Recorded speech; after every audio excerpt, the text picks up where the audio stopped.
안녕하세요. 오늘은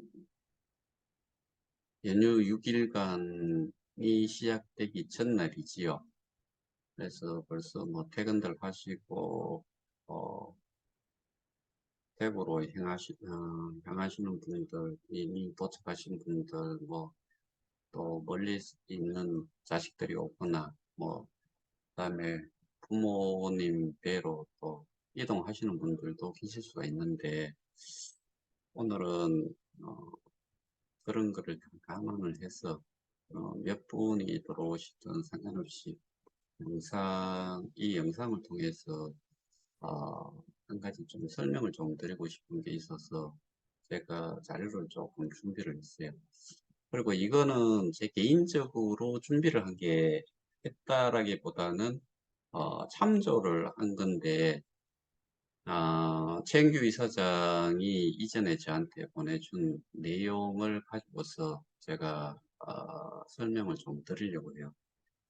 깊이 있게 보다는 뭐 깊이 있게 알 필요도 사실은 없는데 저희가 어느 정도는 이해를 좀 하고 있어야 될 부분인 것 같아서 이전에 그 마스터키 인계를 인계하는 이런 부분에 대하여 언급들이 되게 많았는데 그 마스터키에 대한 개념을 사람들이 얼마나 가지고 있었을까를 생각해 보면은 제가 보기에는 거의 없었을 거다라고 생각이 돼요. 그래서 오늘 그 부분을 제가 그 조금 설명을 좀 드릴 겁니다. 자, 화면 공유를 좀 할게요.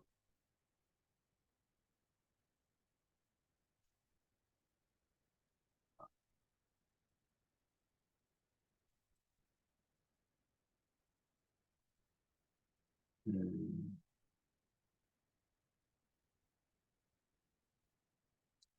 자,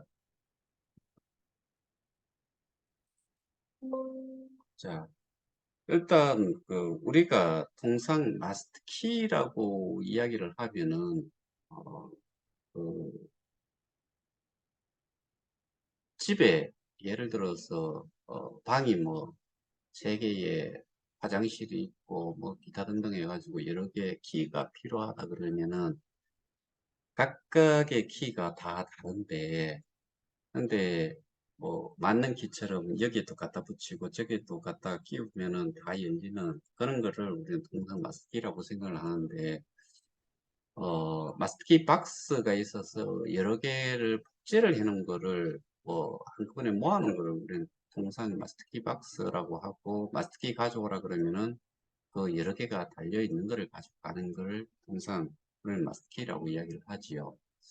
여기에서 마스터키는 어떤 건지를 한번 설명을 좀 드리고 싶은데 근데 조금 몇 장을 제가 좀 준비를 그 설명을 위해서 어, 준비를 했는데 토큰 코인의 지갑과 주소 여기에서 지갑 주소라는 그 용어에 대해서도 좀 아실 필요가 있겠다 싶어요.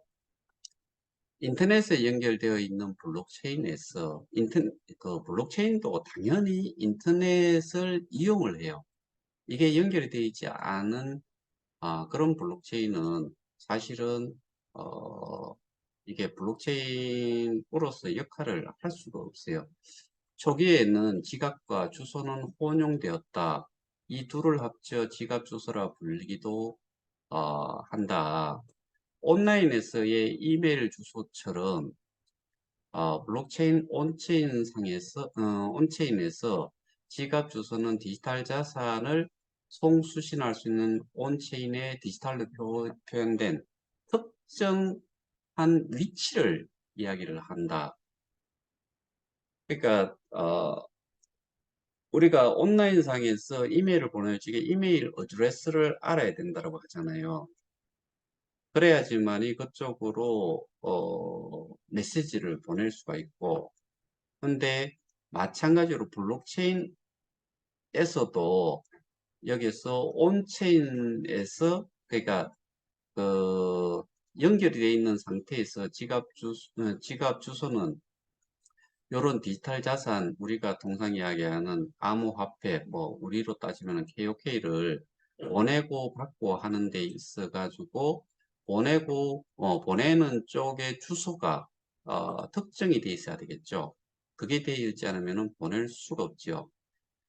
그리고 각 주소는 생성될 때 보유한 암호화 키를 자동으로 생성한다. 그러면 우리가 KK 지갑을 회원가입을 하고 했을 때 그때는 당연히 이 프라이빗 키가 자동으로 생성이 되어 있겠죠. 그 다음에 지갑의 종류에는 블록체인이 발전하면서 지갑도 발전을 했고 거기에 물리적인 지갑이 만들어지기 시작했는데, 그러니까 예를 들어서 USB와 비슷하지만 좀 더 복잡한 하드웨어의 형태를 갖춘 게 이 물리적인 하드웨어 월렛이라고 하는 거고, 이러한 물리적 지갑을 하드웨어 월렛 또는 폴더 월렛이라 한다. 이에 반해 온체인에서 생성되어 항상 연결되어 있는 지갑 또는 주소를 핫 월렛 또는 핫 어드레스라 부른다. 그러니까 코드 월렛 또는 하드웨어 월렛이라고 하는 것 자체는 분리가 가능하다는 거죠.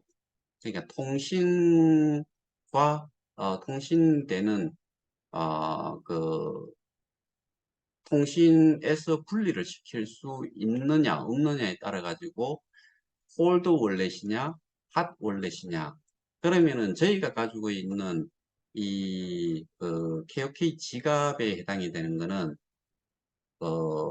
핫 월렛에 해당이 되고, 폴드 월렛은 이렇게 완전히 분리를 시켜 가지고 우리가 이거를 또 오너 월렛이라고 또 뭐 표현을 하는데, 어, 이거는 보안상의 문제 이런 것 때문에라도 계속 연결되어 있으면은 뭐 그 거기에 들어가서 뭐 소위 말해서 해킹을 당해서 거기에 있는 지갑에 들어있는 것들이 도난을 당할 수도 있죠. 그래서 분리도 가능한 거를 콜드 월렛이라 하고, 항상 연결이 되어 있는 거는 항상 연결이 되어 있는 곳에 되어 있는 지갑을 우리는 핫 월렛이라고 한다. 이 정도로 이해를 하시면 될 것 같고, 그리고 새로 구입한 콜드 월렛을 처음 가동할 때 그 콜드 월렛의 고유한 번호, 비밀 구문이 생성되는데, 이거를 니마닉스라고 하는데, 구문이라고 하기보다는 단어 형태로 12개 또는 24개 이렇게 있는데, 우리가 그, 어, 갑자기 그 생각이 안 나는. 그 지갑 중에, 이 단어를 꼭 기억을 해야 되는 게 있죠.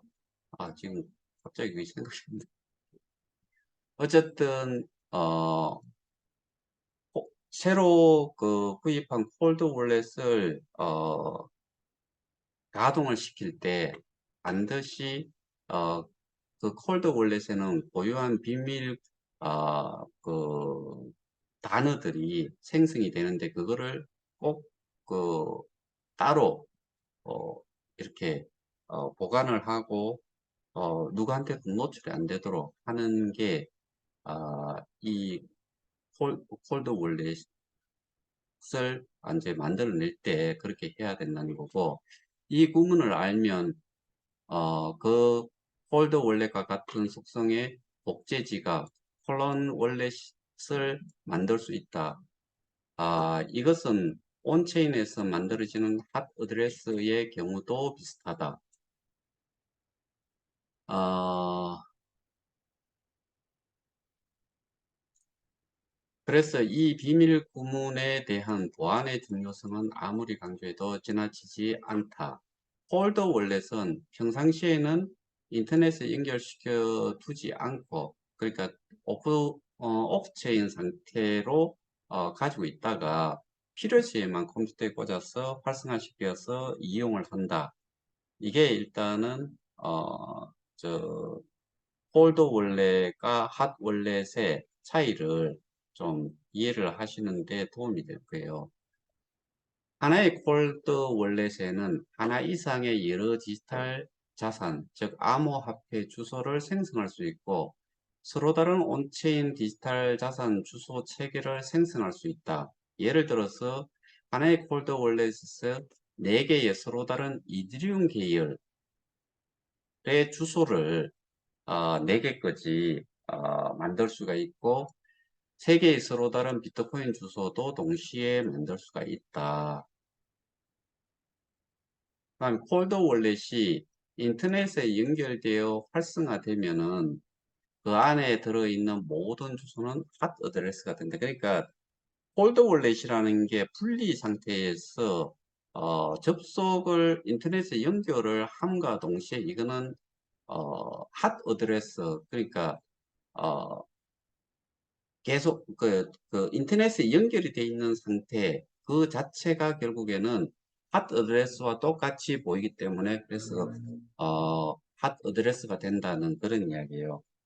토큰 코인의 어떤 주소에 대한 리더성 트랜잭션은 그 주소만 알면 인터넷에서 누구라도 시작할 수 있다. 이더스캔에서 어떤 지갑 주소라도 그 거래와 잔고를 누구나 볼 수 있는 게 이에 해당이 된다. 예를 들어서 이더스캔에 들어가 가지고 어드레스가 있으면 그거를 눌러보면은 거기 그 어드레스에 해당이 되는 익명성이긴 하지만은 거기에서 어 저기 거래를 했던 뭐 들어오고 나가고 했는 모든 것들은 확인은 할 수가 있어요. 근데 누구 건지는 몰라요. 요거를 그렇게 이해를 하시면 되고 토큰 코인의 어떤 주소에 대한 라이트성 트랜잭션은 그 주소의 소유자만이 인터넷에서 시작할 수 있다. 라이터성 트랜잭션은 암호화하여 온체인에서 메시지를 송출할 수 있다. 근데 여기에서 메시지라고 표현을 했는데 이거는 암호화폐의 거래를 이야기를 한다라고 보시는 게 맞겠죠. 여기서 그 주소의 소유자만이 이 트랜잭션을 암호화시켜 보낼 수 있는 프라이빗 키를 내장하고 있다. 결국에 이 라이트성 트랜잭션 이런 것들이 뭔가를 거래를 하고 할 때는 반드시 내보내기가 돼야 되는데 내보낼 적에는 뭔가 암호화되어 있는 그 프라이빗 키를 프라이빗 키의 내용이 그 보정을 하지 못하면 이게 그 결국엔 나갈 수가 없는 거지요. 출금을 할 수가 없는 거지요. 토큰 코인 보내기, 그 다음에 락, 은락 등이 라이터성 트랜잭션의 예다. 그러니까 뭐 보내기도 그렇고 락을 거는 것도 그렇고 풀어주는 것도 그렇고 이런 것들은 다 라이터성 트랜잭션의 예다. 어느 특정 주소가 콜드 월렛에서 생성되어 그 콜드 월렛에 이 특정 주소의 프라이빗 키가 보안되어 있다면 그 콜드 월렛에 비록 그 주소 이외의 다른 주소들도 생성되어 포함되어 있더라도 그 물리적 콜드 월렛을 그 특정 주소의 오너 월렛이라고 한다. 결국에 콜드 월렛이 생성이 되어 있는데 거기에 다른 그 주소가 생성이 되어 있다 손 치더라도 프라이빗 키가 보관되어 있는 콜드 월렛 그게 결국에는 이 전체의 그 콜드 월렛의 그 오너 월렛이라고 할 수 있다 이런 이야기죠. 그다음에 이게 이제 저희가 좀 알아야 될 부분인데 토큰 발행을 하는 게 어, 토큰은 블록체인 에서 블록체인의 4대 요소가 있는데 그 중에 하나가 토큰 발행, 코인 발행이라는 이런 요소가 하나 있어요. 거기에 해당이 되고, 어, 어느 토큰 코인의 발행은 그 토큰 코인의 생태계를 창조하는 것으로 매우 중요한 행위다. 근데 저는 사실은 이 말은 조금 어, 개인적으로는 동의를, 어, 뭐, 한 3분의 1? 절반 정도만 할 수 있는 게 토큰 발행 자체가 중요한 건 아니고, 그리고 생태계를 창조하는 것으로 매우 중요한 행위다라고 했는데, 생태계가, 이거는 이 토큰을 발행을 함으로 해야 생태계를 만든다. 이렇게 보는 것보다는, 이 토큰이나 코인이 발행된 거를 어떠한, 그러니까 사람이, 여기 생태계의 구성원은 결국에 따지고 보면 사람이거든요. 그 주체가 되는 사람들이 이 토큰의, 어, 용도를, 뭐, 가치를 이렇게 만드는 게 있기 때문에 결국에, 토큰 발행 자체는 하나의 요소일 뿐, 이렇게 토큰 발행이 매우 중요한 행위다라고까지는 저는 생각하는 거네요. 이것도 당연히 라이트성 트랜잭션인데 보통의 라이트 기능보다 높은 권한을 갖는 슈퍼 라이트성 기능으로서 그 생태계의 생사를 좌지우지할 수 있다.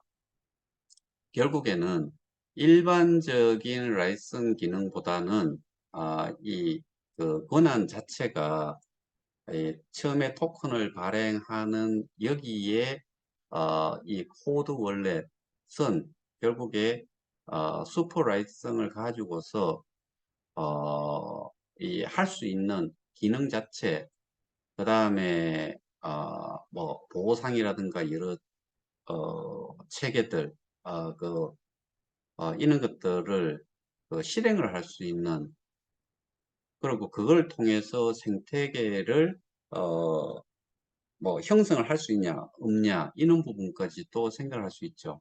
뭐 단순하게 토큰 발행한다고 해가지고는 토큰 발행을 어떤 서비스가 제공이 되지 않고 지불 수단이나 뭐 이용 가치가 없는 거라 그러면은 토큰은 발행이 되는데 아무런 의미가 없는 거죠.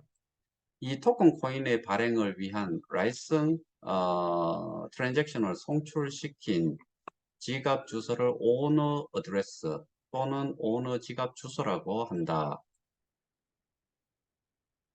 그러니까 여기에서 내보내기를 할 수 있는 지갑 주소를 오너 어드레스 또는 오너 월렛 어드레스라 한다. 이 오너 어드레스는 보안의 중요성 때문에 보통 온라인상에 보관하지 않고, 네, 아까 이야기했던 그 부분이죠. 그죠? 어, 오프체인으로 해놨다가 콜드 월렛에서 생성하여 그 프라이빗 키를 보관한다. 그 콜드 월렛에 보관되어 있는 이 오너 월렛의 프라이빗 키를 흔히 마스터 키라 한다. 그러니까, 어,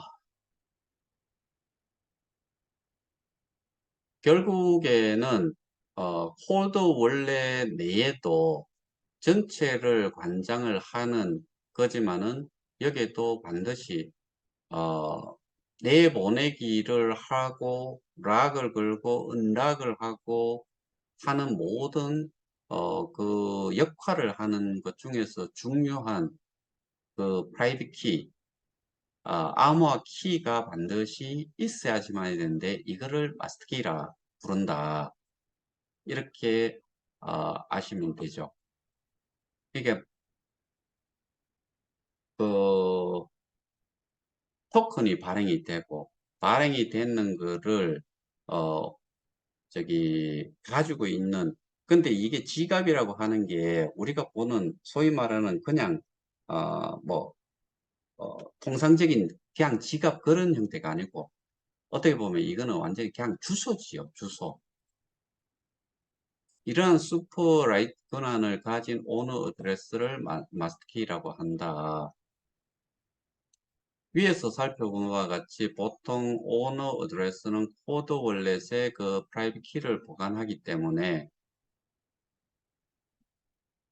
보통 오너 어드레스는 콜드 월렛의 그 프라이빗 키를 보관하기 때문에 결국에 이 오너 월렛이라는 말이 뭐 그 오너 어드레스 콜드 월렛이라는 말이 오너 어드레스라고 보고 여기에 보관이 되어 있는 이 프라이빗 키 요게 마스터 키고 마스터 키를 이게 우리가 이야기하는 결국에 마스터 키인데 이 마스터 키를 인계한다는 것은 콜드 월렛을 인계한다는 것과 비슷한 뜻이지만 그 콜드 월렛의 콜론이 이미 만들어져 누군가 비밀리에 보관하고 있을 가능성이 있다.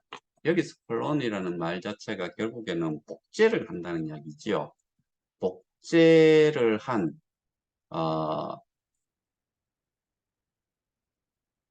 그 콜드 월렛을 복제를 해가지고 따로 이렇게 그거를 가지고서 있으면은 결국에는 어, 복제를 안 했다는 것을 확인을 할 수가 없기 때문에 왜 이 말을 썼을까를 제가 생각을 해봤을 때 최영규 이사장이 그 김판정으로부터 어, 이 홀드 월렛을 인계를 받았다고 했죠. 그런데 그거 자체가 예를 들어서 어, 제가 그게 이제 조금 궁금한 부분인데 홀드 월렛을 인계를 받고 그거를 또 나누기를 해가지고 일부는 사용을 했는데 그런데 저희가 어, 저기 플랫폼 가격 조정을 위한 TFT를 구성을 했을 때 한 번 이니셜 미팅이 끝나고 나서 그 다음 날인가 다음 날인가 락을 그려버려 가지고 더 이상 그거를 진행을 하지 않았다라고 했잖아요. 근데 밑에 내용을 좀 보면은 어, 그 최영규 이사장이라는 사람이 이야기를 한 게 있어요. 그 부분을 요걸 먼저 좀 읽고서 말씀드릴게요. 그러한 복제된 오너 월렛의 위험성 때문에 마스터 키의 인계를 물리적으로 하지 않고 어, 주소 자체를 다른 새로운 오너 어드레스로 변환시켜 주는 것이 가능하다. 그 명령어가 transfer 언더바 ownership 해가지고 여기에 새로 들어갈 오너 언더바 어드레스 요렇게 명령어를 넣으면은 그러면은 이게 변환이 되는 거죠. 이것 또한 매우 중요하고 위험한 슈퍼 라이트 권한이기 때문에 기존의 오너 어드레스에서만 실시할 수 있는 기능이다. 이 새 오너 언더바 주소는 인계받는 쪽에서 새로 준비한 뉴 콜드 월렛에 생성되어 있는 경우가 보통이다. 이렇게 새로 준비한 새로운 그 콜드 월렛이 새 오너 지갑이 되는 것과 같다. 어, 여기에서 그 오너 월렛을 팔았는데 그래서 오너 월렛의 주소를 이런 명령어를 이용을 해가지고 바꿨다라고 이야기를 했어요. 그러니까 한쪽에서는 그거를 이렇게 복제를 해놓고 넘겨줬다 손 쳐도 여기에서 바꿔버렸으니까 기존에 복제를 한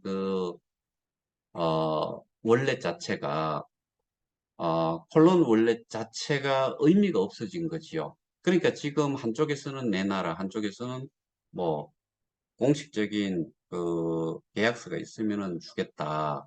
그렇게 이야기를 하는데 공식적인 뭐 계약 그 문서를 아직도 못 주기 때문에 그러니까 결국에는 최영규라는 사람이 그거를 계속 쥐고 있는 거고 그거는 정말 잘하는 거라고 생각을 해요. 그 우리가 여기에서 저 저는 사실은 예전에 말씀을 드렸던 것 중에 하나가 여러 곳에서 마스터키를 넘겨라.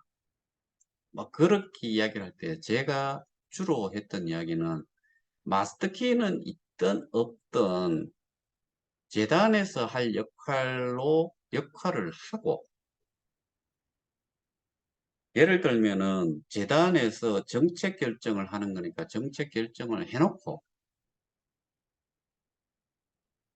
그러니까 플랫폼 가격 조정도 해당이 되겠죠. 플랫폼 가격 조정을 이 정도 수준으로 해라. 결정이 여기에서 TFT를 통해서 어, 솔루션이 나왔다. 그러니까 이 부분에 대해서 운영사 니들은 적용을 해라. 하면은 운영사가 운영을 하고 실행을 하는 곳이기 때문에 그냥 시키면 시키는 대로 해야 된다라고 저는 계속 그 이야기를 했죠. 그러니까 제가 말씀드렸다시피 TFT를 왜 스톱을 하느냐. 계속 진행을 해야지. 락을 걸었든 뭐 어쨌든 상관없이 진행을 했어야 된다. 그 당시에 그거를 이야기를 했어요, 저는. 근데 결국에는 그냥, 어, 다 손을 놔버렸죠. 근데 그렇게 복제를 해놨는 게 있다라고 하면은 결국에 다시 그거를 이용을 해가지고 가져가고 뭐 이런 식으로 진행이 됐을 수도 있는데 그거를 어드레스 자체를 아예 바꿔버렸기 때문에 저쪽에서도 손을 못 쓰고 있다. 제가 테크니컬한 부분을 정확하게 잘 모르겠어가지고 제가 이런 거는 제가 늘 말씀을 드리다시피 기술적인 부분은 저는 사실은 어, 처음부터 공부를 하려면 이거는 정말 운영 체계를 알아야 되기 때문에 그 운영 체계를 알려 그러면은 더 깊이 가가지고 뭐 암호학을 하든지 뭐 그렇게 공부를 해갖고 와야 되는데 그거는 절대로 불가한 상태이기 때문에 근데 제가 오늘 이 말씀을 드린 이유는 일단 마스키에 대한 부분을 어, 조금이라도 이해를 좀 더 하셨으면 좋겠고 근데 여기에서 요즘은 제가 이 부분을 크게 말씀을 안 드린 이유 중에 하나가 우리는 이미 가치가 없는 그 개혁회의만 가지고는 이 정상화를 통해서 가치를 생성을 할 수가 없다. 그러면은 뭘 중요시해야 되냐? 아까 이야기하는 거 들어주셨으면 알겠지만 그 코드 월렛에는 이더리움 계열로 4개의 주소를 생성을 할 수 있다. 비트코인 계열로는 3개를 추가로 생성을 할 수 있다. 라고 말씀드렸죠. 그러면은 우리가 지금 이야기를 했던 그 지갑에는 코드 월렛에는 비트, 이더, USDT도 거기 있어야 된다. 근데 이게 시기를 보면은 2022년 한 10월 11일 정도 돼가지고 그 오너 월렛이라는 거를 인계를 했지요. 그런데 저희가 파악을 한 그 비트, 이더, 뭐 테드까지 테드는 뭐 그 양이 정말 적을 거라고 생각을 하는데 어쨌든 비트와 이더가 사라진 시점을 저는 그 한 4월 달, 작년 4월 달, 뭐 4, 5월 달에 모든 게 다 사라지지 않았을까. 3월 3일에 그랬고, 4월 달에 또 엄청난 양이 또 문제가 된 부분을 저희는 알고 있기 때문에, 그래서 이전부터 계속 뭐 우리가 보지 못했던 그런 것들이 쭉 있었을 것 같기는 한데, 어쨌든 그 비트와 이더의 움직임이 거의 마무리가 됐던 시점은 2022년 한 5월 전일 거다. 한 5월 달까지일 거다라고 어, 보이는 이유가 저희가 그 증거 제시를 한 부분에서 어, 어, 그거를 증명을 그 수사를 통해서 확인이 돼야 되겠죠. 근데 여기에서 이야기하는 이 베스트키라고 하는 이 부분은 사실은 지금은 어떻게 보면 KOK 관련된 KOK는 그 가치를 지금으로서는 우리가 가치가 있다라고는 볼 수가 없어요. 그런데 이것도 좀 아셔야 될 이유가 비트 이더가 불법적으로 없어졌으면은 그게 다시 저는 100% 절대로 그 회수를 못 한다고 봐요. 그거를 써먹은 놈들이 해먹었다고 하면은 저는 실제로 바라고 있는 그 정도가 지금 뭐 언급이 되고 뭐 여러 사람들이 듣고 있는 그 정도의 금액이라고 하면은 저는 2.5% 정도만 돼도 이 사업은 그 창창하게 어, 나아갈 수 있다라고 보기 때문에 네, 오늘은 조금 그 명절 전 연휴 전이고 해서 조금은 가벼운 내용으로 그래서, 설명을 조금 드리려고 그렇게 오늘 시간을 좀 가져봤습니다. 어, 일단은 그 연휴 기간 동안에 특히 내일부터 3일 정도는 줌은 열지는 않고 그냥 개인적으로 하든 줌을 열기는 여는데 몇 분이 들어오시든 그렇게 해서 영상을 올리지 아니면은 저 혼자서 어, 단독으로 영상을 올리든지 둘 중에 하나는 제가 할까 싶은데 어쨌든 명절 잘 보내시고 오랜만에 보는 가족들 뭐 정말 기분 좋게들 만나야 되는데 어, 대부분이 가까운 사람들 특히 형제 자매 또는 처가 사촌 뭐 이런 식으로 연결이 되어 있는 분들은 특히나 이 시기 명절 때가 제일 괴로운 시간대일 거다라고 생각이 돼요. 저 역시 마찬가지라 가지고 어, 그래서 뭐 결코 평상시에 비해서 어떻게 보면 더 처참한 시간, 비참한 시간을 보내는 그런 꼴이 되는데 그래도 그 정도가 아니신 분들이라 그러면은 즐거운 명절 보내시기 바랍니다. 오늘은 여기에서 마치겠습니다. 감사합니다.